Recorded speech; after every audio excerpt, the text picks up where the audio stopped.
Hello and welcome. Can we all breathe a sigh of relief that the global recession is over, or is there worse yet to come? The financial meltdown that began in 2008 launched fears we'd fall into a recession for years, perhaps a decade. But in between the gloomy news of job cuts and falling output, there's also some encouraging signs. Japan, France and Germany have declared themselves out of the recession, and the US and UK are close to doing the same. The giants of the East, India and China, never went into negative growth in the first place. Today, China forecasts 10% GDP growth for 2009. Oil, the most important single factor in the world economy, is back above $70 per barrel, which many economists say is the optimum price. And the financial sector, where the credit crisis began, has revived to the extent that bankers are again paying themselves extravagant bonuses. Of course, unemployment is still high, the real estate market is still a basket case, and credit is hard to come by. So today we ask, is the worst over, or should we expect another crash very soon? Remember, you can join our conversation with your questions and comments. Log on to livestation.com/AJE, enter the chat room and you can take part. We will take your phone calls on the show as well. And joining me today is Peter Schiff, the president of the brokerage firm Euro-Pacific Capital, who gained notoriety in the US for accurately predicting the housing crash years before it began. A video compilation of his predictions, which almost always met with skepticism on the US business channels, was uploaded onto YouTube, where it received almost 1.5 million hits. It's called Peter Schiff Was Right. Let's take a quick look. Most of the profits that people have in real estate are going to vanish, just like the profits in the dot-coms in 1999-2000. It's a fantasy. People can't sell their house. The prices are going to fall through the floor. You guys are deluding yourself. We heard it.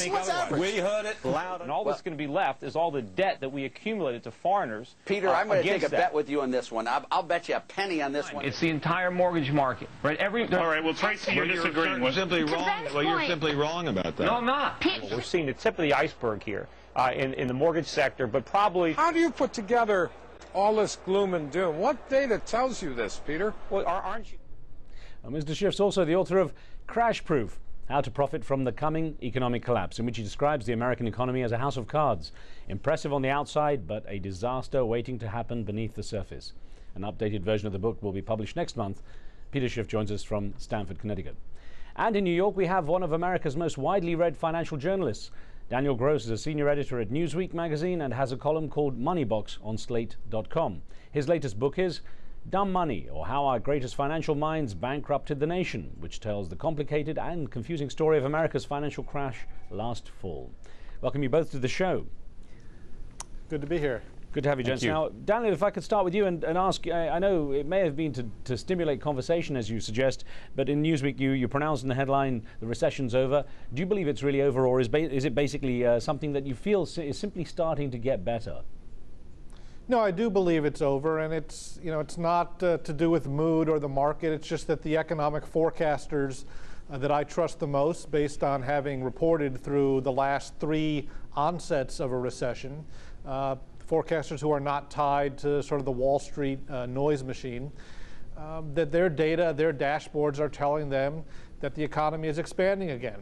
Now that's simply a technical definition. The difference between the feeling of an economy growing at a 1% rate or shrinking at a 0.5% rate, for most Americans that doesn't make a whole lot of difference. But I think the reality is that the extraordinary measures that have been taken by the Federal Reserve, Congress, and sort of the private sector working a lot of the excesses off have set the stage for growth. We're not above where we were last year, but we're above where we were in the previous quarter. And the question is, what kind of recovery will we have? Will it be a jobless recovery like we had in 2001 through 2003?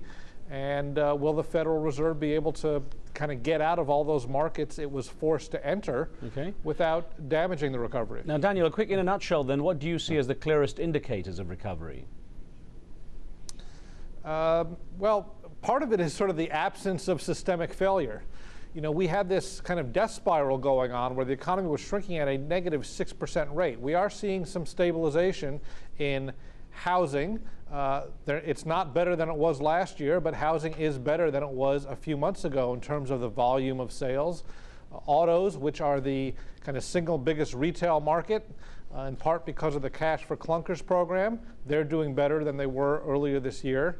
The financial sector, Banks are continuing to fail, but this is a pretty good time to own a bank. You can borrow money for nothing from the Federal Reserve and put it to work in a market with less competition. So there are a lot of negative economic indicators out there, most particularly employment. But I think under the surface, you're starting to see some improvement in some indicators. Okay. Well, let's get Peter Schiff in here, and glad to have you with us too. Let me ask you, what makes you so aware of the optimism about recovery in America? Well, first of all, Dan's talking about the fact that the economy is expanding in the United States. It's not expanding at all. It's actually still contracting. All that's expanding is our debt. We've gone deeper into debt to borrow more money so that we can grow our government and continue consumer spending. That's how we got ourselves into this mess. The only thing they've set the stage for is a bigger economic disaster a few years from now, maybe even sooner. So well, give us a prediction here, Peter. What sort of timescale are we talking, and how would that the next crash, as you see it, manifest itself? Well, you know, I've never been a proponent of a global depression. I think that I've talked about decoupling, and I still believe that the world will decouple from the American caboose. And so I'm mainly talking about the U.S. going into a depression. But what we're doing is, instead of allowing the free market to correct for years of economic imbalances caused by, you know, overly aggressive Fed with interest rates too low that inflated the bubble economy that we've lived under, rather than letting that bubble burst, letting all the air out of it, and letting the free market restore a viable economy where we can produce and save and have a lasting recovery, they've interfered. They've gone deeper into debt. The government has expanded. It's gotten into more areas of the economy. It's bigger in the housing sector, in the banking, in the auto sector. They've added more useless, counterproductive regulation to the economy. They've added trillions in new debt.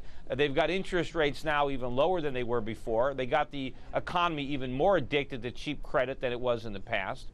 And what's ultimately going to happen is we're going to destroy our currency. We're going to have a collapse in the value of the dollar. That's going to usher in skyrocketing consumer prices and long-term interest rates. And then we're going to have, you know, a much more severe economic contraction, worse than I think we had in the 1930s, because we're going to have a huge depression and we're going to have massive inflation, you know, at the same time. All right, let me get a response from Daniel to that idea, and also the idea that you've put forward, Peter, that the rot is set in there, that there's a lot to fix, underlying rot that needs to be fixed, and that the bubble is perhaps just simply being reinflated by the government's current actions. What do you think, Daniel?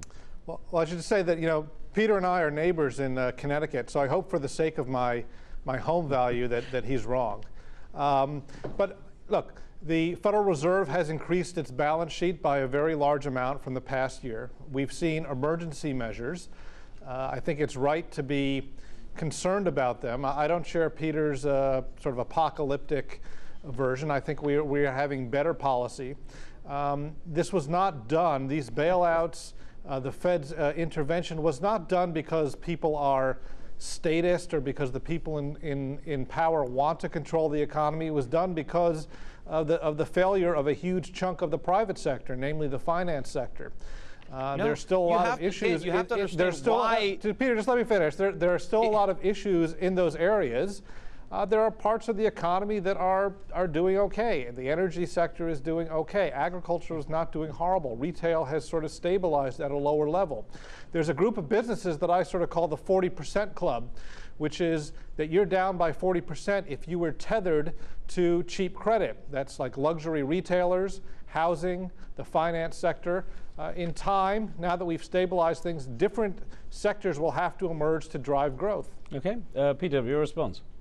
You know, well, remember, the failures in the financial sector were because of government involvement in the financial sector. If we didn't have the Fed lowering interest rates to 1%, we wouldn't have had the speculative mania. If it wasn't for the Federal Reserve, there never would have been a subprime mortgage market. None of it could have existed. If it wasn't for Freddie and Fannie guaranteeing all these mortgages, lenders would have been much more cautious about the terms under which they loaned out money. It was moral hazard, it was cheap credit, it was government regulation that created this problem. More government is not the solution. They're further distorting the economy. They're propping up firms that we need to fail. They're preventing the economy from reallocating resources in a more productive manner. We are digging ourselves into a much, much deeper hole. And, you know, unfortunately, you know, real estate's going to keep going down. I mean, I might be your neighbor, but I'm still renting, and I'm getting a great deal on my rental while my landlord is struggling with property taxes and interest payments, and, you know, he's watching his house go down, and I'm getting all the enjoyment out of it, and it's going to have to fall a lot more before it would ever make sense for me to buy it relative to how cheap I can rent it. Okay, let me get in a call from Maryland. We've got Hagos on the line from Maryland. What would you like to ask? Good afternoon. Thank you very much. Go ahead. I am a self-publishing author. I wrote a book in 2005, Live Free, Exposing the Satanic Life and Lies of Western History.